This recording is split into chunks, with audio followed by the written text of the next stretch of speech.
Hey friends, hey family, welcome back to the channel. If you're new here, my name is Crystal Blue. I do Christian content and I also do what's called the Word of the Day. I also have videos and shorts of me and my family having fun together. So if you like what you see and hear, please don't forget to like, subscribe, and share. For those of you returning, happy Thursday. Hope everyone's doing well. As you notice, I have a touch of laryngitis. Maybe I had a little bit too much fun during Christmas and Christmas Eve, but now I no longer have a voice. It's actually starting to come back. It's not as bad as it was this morning. This morning I had absolutely no voice at all. So I can kind of hear it starting to come back because I've been resting it. I'm so grateful that my job allows me to transition from phone calls to just doing written work. So I've been off the phones all day, just doing written work, and I don't have to use my voice. But I was saying if I felt like my voice was audible and people could understand me, I would do the word of the day. And I said, if not, I'll just put it off.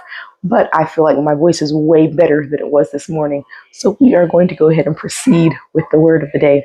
If you hear my kids in the background, they only had a half day of school today. So if you hear them yelling and screaming, just ignore them. So today we're actually going to be reading from a lesser known book, and I hope I'm pronouncing it right. I never knew how to pronounce the name of this book, but I want to do my best without trying to mess it up. The Book of Philemon, Phileomon. But the reason why I'm not necessarily reading from it, but I'm going to be telling you about a few people that were in it. As I told you, I haven't actually told you guys about this. I made a short, but I haven't put it out yet, of the Christmas presents that I got. And one of them was a women's study Bible given to me by my parents. And it's a women's study Bible in particular. Like, of course, you guys know I have my regular Bible here, which I use every day.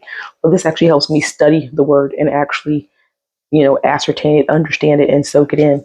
And so in the book of Philemon, in my regular standard Bible, it's just like one page. And it's about Paul talking to people.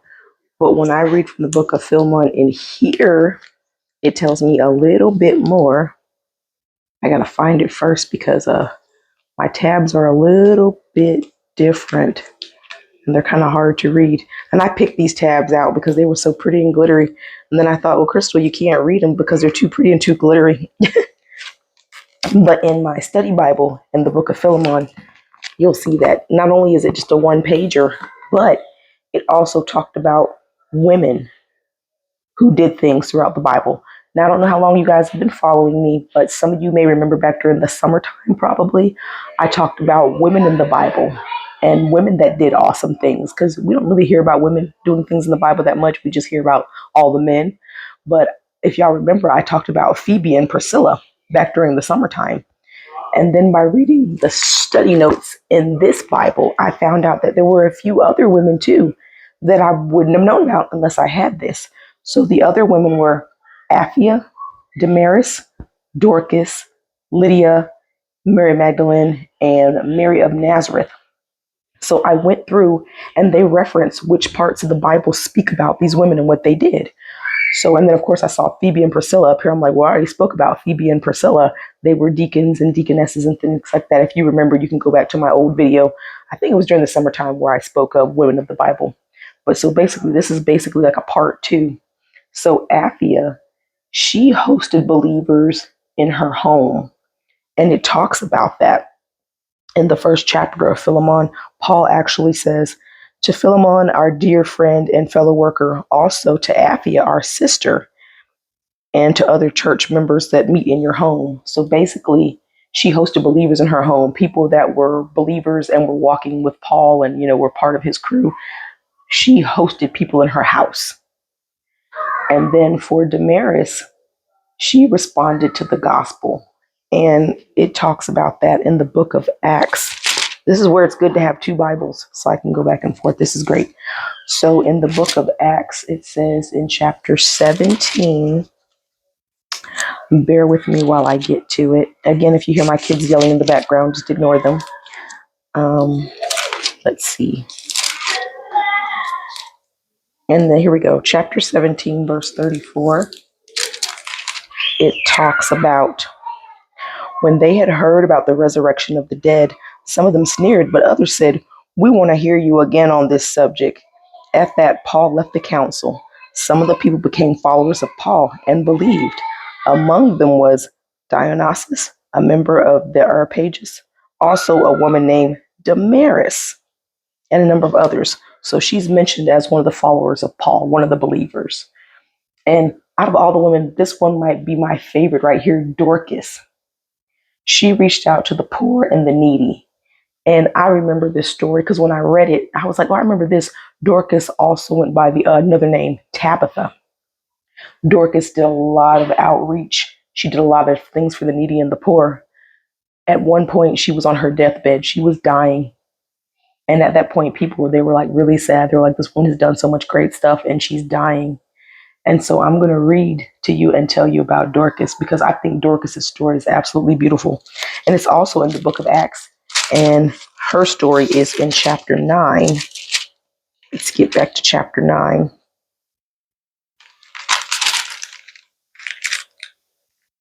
Let's see. Acts chapter 9, verses 36 through 42. Here it is. So it says, in Joppa, there was a disciple named Tabitha. In Greek, her name was Dorcas. She was always doing good and helping the poor. About that time, she became sick and died, and her body was washed and placed in the upstairs room. Lydia was near Joppa, and I'm going to tell you guys about Lydia in a second, right after her. Lydia was near Joppa, so when the disciples heard that Peter was in Lydia, they sent two men to him and urged him, please come at once. Peter went with them, and they arrived, and he was taken upstairs to the room. All the widows stood around him crying and showing him the robes and their clothing that Dorcas had made for them while she was still with them. Peter sent them all out of the room. Then he got down on his knee and prayed. Turning toward the dead woman, he said, Tabitha, get up.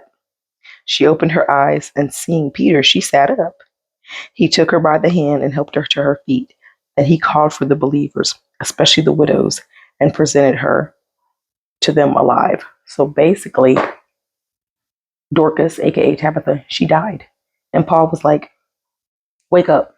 Kind of remind you of something, right? When Jesus brought Lazarus back to life, he said, get up. And Lazarus came out of the tomb. I love the story of Tabitha because it's like a female version, basically, of Jesus bringing Lazarus back from the dead. Now we're going to talk about Lydia. So she supported Paul in the ministries. Again, everything that's in the book of Acts, it seems like, which is fitting. So Lydia in the book of Acts, it's chapter 16, and it is verses 11 through 15. And it says, from Troas, we put out to sea and sailed straight to Samothrace, and the next day we went on to Neapolis. From there, we traveled to Philippi, a Roman colony and the leading city of the district, Macedonia, and we stayed there several days. On the Sabbath, we went outside to the city gate to the river, where we expected to find a place of prayer. We sat down and began to speak to the women who had gathered there. One of those listening was a woman from the city of Thyatira. I hope I said that right. Her name was Lydia, a dealer in purple cloth.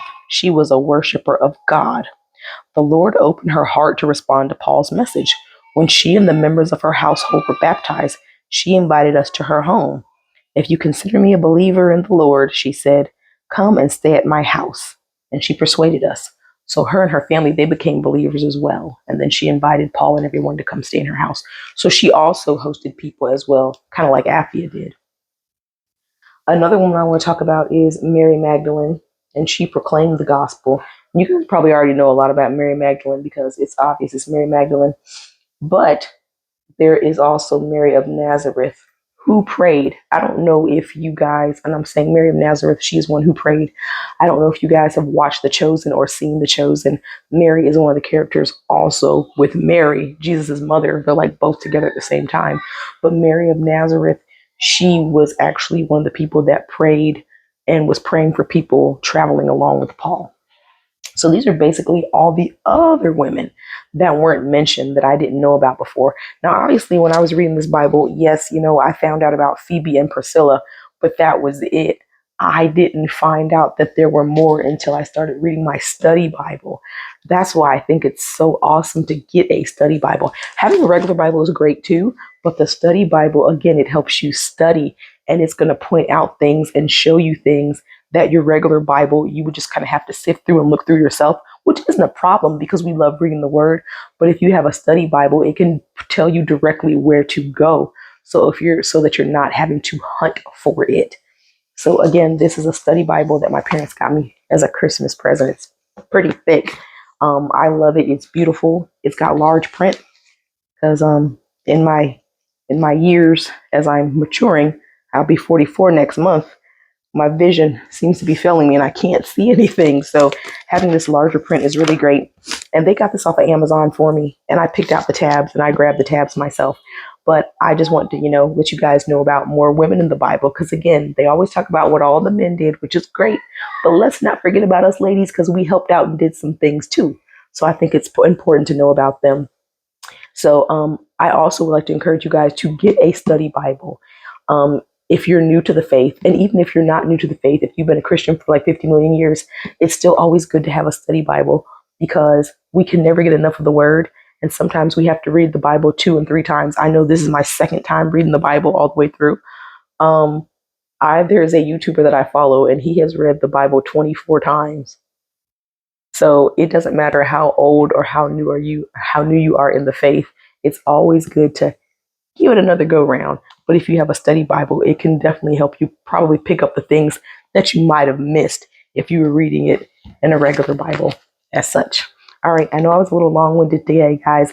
Didn't mean to be, but I'm glad I was able to speak to you guys because that's what I wanted to do. I love you guys. Be blessed, and hopefully if you get a chance, you can get a study Bible because I think it'll definitely enhance your time with the Lord, and you can soak in even more of his daily bread and his word.